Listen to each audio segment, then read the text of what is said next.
আসসালামু আলাইকুম আম্মা। ওয়ালাইকুম আসসালাম। ভালো আছো? ভালো আছি। হ্যাঁ, ভালো আছি। সত্যি ভালো আছো?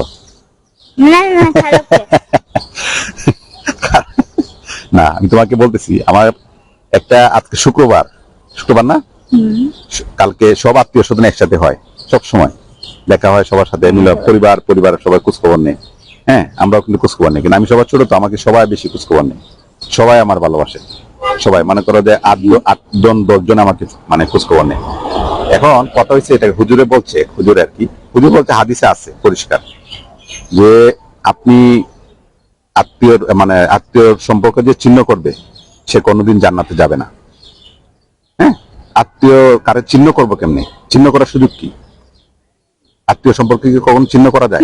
তুমি আমার বাগ্নি না, তুমি আমার মেয়ে। আমার যে বাগ্নি আছে ভূমি, তো ওকে ওকে কি আমি বলতে পারবো সে আমার বাগ্নি না? তোমার ভাইয়া আছে, তোমাকে বলতে পারবো সে আমার বাগ্না না? তাহলে আত্মীয়তা সম্পর্ক কিন্তু কখনো ছিন্ন করা যায় না, জাস্ট যোগাযোগটা থাকে না। ছিন্ন করার কিন্তু কোনো সুযোগ নাই, আছে কি আমার? আমার দেখার মতো সুযোগ নাই। দেখা হইলে তো আমার বোনের সাথে দেখা হইলে কথা হবে, আমার এর সাথে দেখা হইলে কথা হবে, সবার সাথে কথা হবে, সবার সাথে কথা হবে। নর্মালি কথা হচ্ছে না, হবে কিন্তু। তাহলে ছিন্ন করার কিন্তু সুযোগ নাই, ইসলামে কিন্তু ছিন্ন করার সুযোগ নাই, সবার সাথে যোগাযোগ। এখন বড় যারা আছে তাদের কাছে গেলে বাসায় গেলে কেরাইছস যদি তোমার পাহারা দে যে আসছে, পাহারা দে, মানে টেনশনে থাকে যে আমি কেন আসছি তার বাসায়।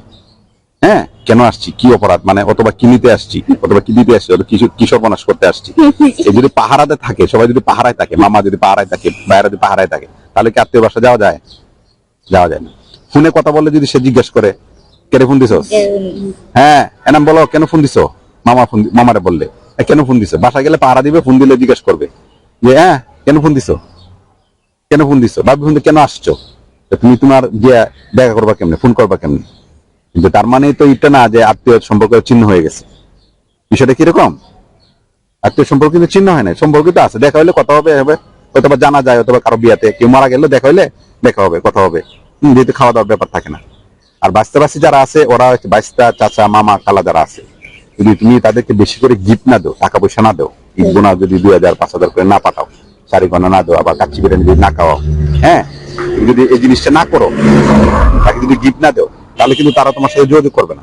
তোমাকে যে চাচা যে মামা তোমাকে বেশি বড় গিফট দিবে, 1000 টাকার নোট 500 টাকার নোট এরকম 2000 5000 দিবে, তার সাথে কিন্তু তার যোগাযোগ থাকবে, তার সাথে আত্মীয় সম্পর্কটা ভালো থাকবে। এবং ভাই বোনও দেখবে বিষয়টা এরকম, টাকা দিবে, যে টাকা দিবে তার সাথে কিন্তু ওই বোনের সম্পর্ক ভালো, ওই ভাইয়ের সাথে ভাইয়ের সম্পর্ক ভালো, যার টাকা নাই তার সাথে কিন্তু সম্পর্কটা সেরকম ভালো না। তার মানে ইসলাম কিন্তু তোমার ইসলামের উপর সঙ্গে থাকতেছে না, যার টাকা আছে তার সাথে সবার সম্পর্ক থাকতেছে, যার টাকা নাই তার সাথে সম্পর্ক না।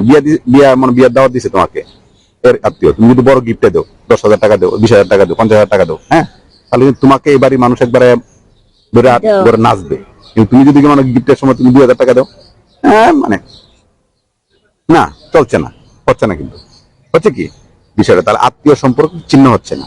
আত্মীয় সম্পর্কটা থাকতেছে এরকম ভাবে, যদি তুমি টাকা পয়সা বেশি দাও, তোমার যদি অর্থনৈতিক অবস্থা ভালো থাকে, যদি টাকা কামাইতে পারো, বেশি বেশি টাকা গিফট দিতে পারো, বেশি বেশি টাকা পাঠাইতে পারো, তাহলে তোমার সবার সাথে তোমার সম্পর্ক থাকবে, ভালো পজিশনে থাকবে, তুমি ভালো চাকরি করো, ভালো গিফট, মানে বিশেষ করে টাকা যদি তোমার কাছে থাকে, তাহলে আত্মীয়তার সম্পর্ক তোমার সবার সাথেই থাকবে।